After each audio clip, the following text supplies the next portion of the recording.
Students, आज हम discuss करेंगे क्लास 12 चैप्टर 5 ऑर्गेनाइजिंग। स्टूडेंट्स, इससे पहले हम ऑलरेडी बिजनेस स्टडीज के चैप्टर 4 प्लानिंग को डिस्कस कर चुके हैं। इसके बाद हम नेक्स्ट चैप्टर हमारा स्टार्ट कर रहे हैं जिसका नाम है ऑर्गेनाइजिंग। आज हम इसकी पार्ट 1 वीडियो स्टार्ट कर रहे हैं। इससे पहले अगर आपने चैप्टर 4 नहीं देखा है तो पहले आपको देख ले, और चैनल पे नया है तो चैनल को सब्सक्राइब करना ना भूले।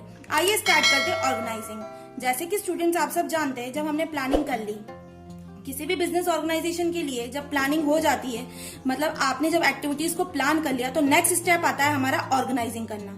और ऑर्गेनाइजिंग का मतलब होता है प्रॉपर अरेंजमेंट करना और प्रॉपर तरीके से काम को बांटना। तो क्या मीनिंग होता है इसका, चलिए देखते हैं। It refers to the bringing together various resources, सारे रिसोर्सेज को एक साथ लाना। सच एज क्या क्या रिसोर्सेज हुए, man, women, machine, material, methods, money, ये सारे रिसोर्सेज एक साथ लेकर and establishing relationship among them for the accomplishment of specific objective, और ऐसा रिलेशनशिप बनाना उनके साथ ताकि हमारे गोल और हमारे ऑब्जेक्टिव को पूरा किया जा सके, मतलब प्रॉपर तरीके से अरेंजमेंट किया जा सके और रिसोर्सेज का ऑप्टिमम यूटिलाइजेशन किया जा सके। उसको हम कहते हैं हमारी ऑर्गेनाइजिंग। अब हम नेक्स्ट इंपॉर्टेंट टॉपिक देखते हैं ऑर्गेनाइजिंग के अंदर कि क्या क्या स्टेप्स रिक्वायर्ड होते हैं ऑर्गेनाइजिंग प्रोसेस के अंदर।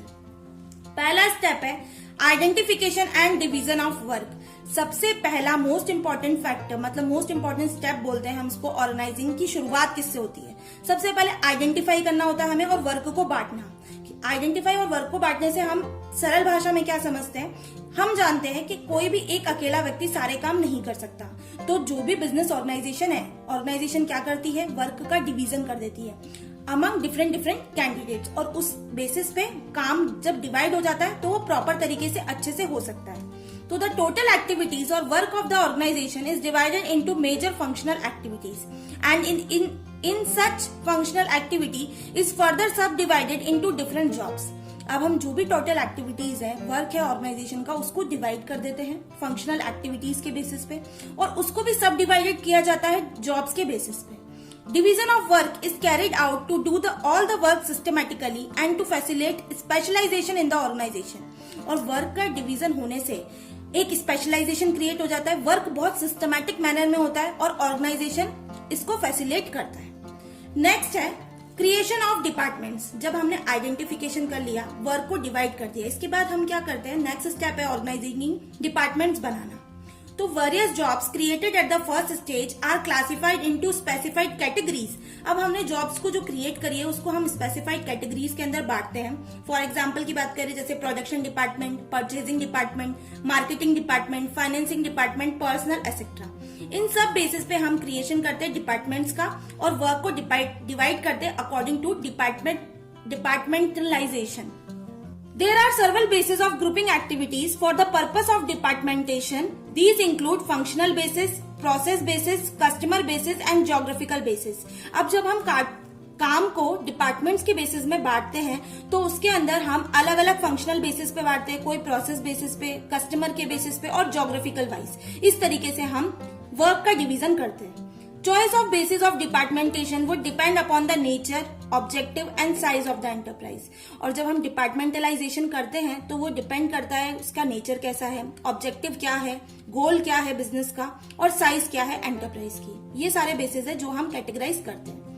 अब हमने डिपार्टमेंट्स को कर लिया क्लासिफाई, इसके बाद हम लोग क्या करते हैं, थर्ड स्टेप हमारा आता है असाइनमेंट ऑफ ड्यूटीज। अब हम रोल असाइन करते हैं, ड्यूटीज असाइन करते हैं। तो after classifying and grouping of organisational activities, हमने क्लासिफाई कर लिया, ग्रुपिंग कर ली ऑर्गेनाइजेशन एक्टिविटीज को into various jobs, they are assign to different employees. अब हम अलग अलग एम्प्लॉयज को उसकी ड्यूटीज असाइन करते हैं अकॉर्डिंग टू देयर कॉम्पिटेंस। उसके कॉम्पिटेंस का मतलब वो उसकी स्किल, उसकी एबिलिटी को देखकर उस बेसिस पे हम उसको जॉब अलोकेट करते हैं। तो it is important that each individual should be given a specific job according to his ability and skills and made accountable for its performance. और ये बहुत जरूरी है ऑर्गेनाइजेशन के अंदर, आप जब ड्यूटीज का असाइनमेंट करते हैं तो स्पेसिफिक जॉब से रिलेटेड ड्यूटीज को आप स्पेसिफिक कैंडिडेट को ही असाइन करें, उसकी एबिलिटी और स्किल को देखकर असाइन करें, तो वो मोस्ट अकाउंटेबल फॉर्म क्रिएट होगा अपनी ऑर्गेनाइजेशन के लिए। नेक्स्ट स्टेप है एस्टैब्लिशिंग अथॉरिटी रिस्पॉन्सिबिलिटी रिलेशनशिप। हमने ऑलरेडी असाइन कर लिया ड्यूटीज को। इसके बाद हमें अथॉरिटी और रिस्पॉन्सिबिलिटी की बात आ जाती है। किस तरीके से देखते हैं, there should be clear definition of authority and responsibility associated with each job. Business organisation के अंदर ये पूरी तरीके से क्लियरली डिफाइन होना चाहिए कि किसको क्या अथॉरिटी और कौन किसके लिए रिस्पॉन्सिबल है। Every person should know whom he has to take order from and to whom he is accountable or answerable for the performance of job assigned। हर व्यक्ति को ऑर्गेनाइजेशन के अंदर ये पता होना चाहिए कि किससे उसको ऑर्डर्स लेने हैं, किसको उसको रिपोर्ट करना है और किसको उसको आंसरेबल करना है। तो ये सारी चीजें असाइन होती है जिसको हम बोलते हैं अथॉरिटी और रिस्पॉन्सिबिलिटी। और this led to creation of a structure of various positions arranged in a hierarchy or chain to command from top management to operational level। और इस तरीके से जब हम एक चेन को फॉलो करते हैं तो उससे हमें दिक्कत भी नहीं आती, कॉन्फ्लिक्ट्स भी नहीं होते और बिजनेस अच्छे से रन किया जा सकता है कि किसको किस तरीके से रिपोर्ट करना है, किसको कितनी अथॉरिटी है, किसको किसके साथ रिस्पॉन्सिबल रहना है। तो यहाँ पर हमारा ऑर्गेनाइजेशन का स्टेप कंप्लीट होता है, बट ये खत्म नहीं होता है। इसके बाद वापस से वही स्टेप्स चालू हो जाता है। नेक्स्ट हम बात करते हैं नेक्स्ट टॉपिक में इंपॉर्टेंस ऑफ ऑर्गेनाइजिंग। ऑर्गेनाइजिंग की इंपॉर्टेंस क्या है और इसके क्या फायदे होते हैं। सबसे first most important point of organising is हमें ऑर्गेनाइजिंग करना क्यों आवश्यक है। First, benefits in specialisation. हमें ऑर्गेनाइजिंग बेनिफिट्स देता है एक स्पेशलाइजेशन में। किस तरीके से, organisation is based on division of work which leads to specialisation. Organisation का मेन मोटो ये हमने डेफिनेशन में पढ़ा है कि हम वर्क को डिवाइड कर रहे हैं। जब हम वर्क को डिवाइड करते हैं तो उससे क्या होता है, स्पेशलाइजेशन क्रिएट हो जाता है। अदर वर्ड्स में बात करें तो jobs are created which require special qualification, training and aptitude. जब जॉब्स के अंदर हम सर्च करते हैं पर्सन को तो उसके अंदर स्पेशल, जिसमें स्पेशल क्वालिफिकेशन है, ट्रेनिंग है, एप्टीट्यूड है, तो हम उस पर्सन को सुटेबल करते हैं for the job he has to do. तो people are appointed on the jobs on the basis of their area of specialisation. तो पीपल को अपॉइंट किया जाता है जॉब्स के बेसिस पे, उनकी स्पेशलाइजेशन देखा जाता है कि वो किस फील्ड में अच्छे हैं। तो this would lead to efficiency in performance and better quality. और उसकी वजह से उनके अंदर इफिशियंसी आती है और उनके अंदर परफॉर्मेंस जो धीरे धीरे है उनकी क्वालिटी को इम्प्रूव करती है। तो इसको हम कहते हैं स्पेशलाइजेशन। नेक्स्ट इंपॉर्टेंस है ऑर्गेनाइजिंग की role clarity. All the managerial and operative jobs are clearly defined and differentiated। जितनी भी मैनेजरियल एक्टिविटीज जॉब्स हैं और ऑपरेशनल लेवल वाली जॉब्स हैं, लोअर लेवल मैनेजमेंट पे भी वो क्लियरली डिफरेंशिएट होती है। मतलब सबको पता रहता है कि वर्कर्स का काम क्या है, सुपरवाइजर का काम क्या है और जो टॉप लेवल मैनेजर्स है उसका काम क्या है। तो this helps each job holder to know what roles he has to play to discharge his job duties. तो सभी को बिजनेस ऑर्गेनाइजेशन के अंदर जो रोल है वो डिवाइड किया गया है और उसके अकॉर्डिंग उसको उसकी ड्यूटीज पता है कि किसको क्या काम करना है। तो ऑर्गेनाइजिंग करने से हमें क्या पता चलता है, रोल में क्लैरिटी। नेक्स्ट है clarity of authority and responsibility relationship. Organising मदद करता है अथॉरिटी और रिस्पॉन्सिबिलिटी के रिलेशनशिप में भी। किस तरीके से, everybody working in the organisation knows the amount of authority. जो भी ऑर्गेनाइजेशन के अंदर काम कर रहा है उसको अपनी अथॉरिटी पता है। And responsibility associated with his job. Responsibility और अथॉरिटी दोनों चीज उसको पता है ऑर्गेनाइजेशन के अंदर। This would help in reducing conflict over use of authority by different people in the enterprise.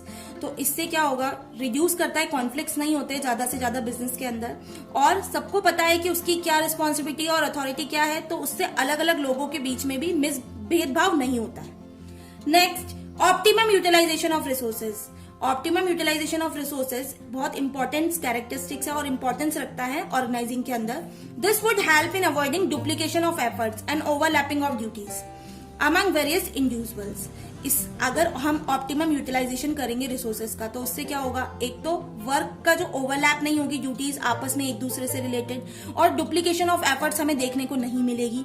और जब हमने काम को बांट दिया है अलग अलग डिपार्टमेंट्स में तो हमें इस तरीके की प्रॉब्लम फेस नहीं करनी पड़ेगी। तो as a result there would be optimum utilisation of all kinds of resources.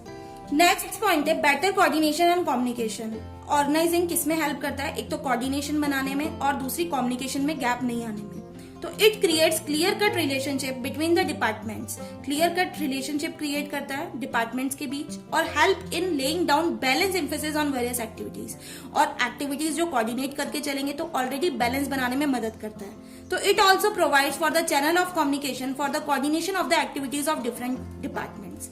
और ये हमें एक ऐसा बेसिस प्रोवाइड करता है जिससे कि चैनल ऑफ कम्युनिकेशन एक दूसरे से जो जिस डिपार्टमेंट का है उसको अगर वही प्रॉब्लम आ रही है तो वो उसको कम्युनिकेट कर सकता है, उसके साथ कोऑर्डिनेट कर सकता है। तो ये सारी चीजें हमें ऑर्गेनाइजिंग करने से प्रोवाइड होती है। नेक्स्ट है development of human resources. It ensures that each individual is placed on the job for which he is best suited. Development of human resources में बहुत मदद करता है ऑर्गेनाइजिंग प्रोसेस, और ये मोस्ट इंपॉर्टेंट है इसके लिए, क्योंकि हर इंडिविजुअल को उस तरीके से असाइन किया जाता है, उसको जॉब उसी की तरह दी जाती है जिसमें वो बेस्ट सुटेबल है। तो this would help each employee to have mastery over his job. अब वो एम्प्लॉय उसी काम को रोजाना करेगा, तो रोजाना करने से उसमें अंदर क्या आएगी, उसके अंदर बेटर क्वालिटी बनेगी और वो उसमें मास्टरी हासिल कर लेगा। And explore the area of creativity and innovation, और ज्यादा से ज्यादा उसके अंदर creativity, new introduction of ideas और इनोवेशन क्रिएट होगा। सो स्टूडेंट्स, इस चैप्टर में अभी हमने डिस्कस किया है कि स्टेप्स क्या क्या होते हैं ऑर्गेनाइजिंग की, और ऑर्गेनाइजेशन की इंपॉर्टेंस के पॉइंट्स क्या क्या है। तो आपको एग्जाम के अंदर एज इट इज इस तरीके से ही लिख कर आना है। इसके आगे हम नेक्स्ट वीडियो में डिस्कस करेंगे। अगर आपको ये वीडियो पसंद आती है तो वीडियो को लाइक करें, शेयर करें, और चैनल पे नए हैं तो चैनल को सब्सक्राइब करना ना भूलें। जल्द मिलते हैं नई वीडियो के साथ। Thank you.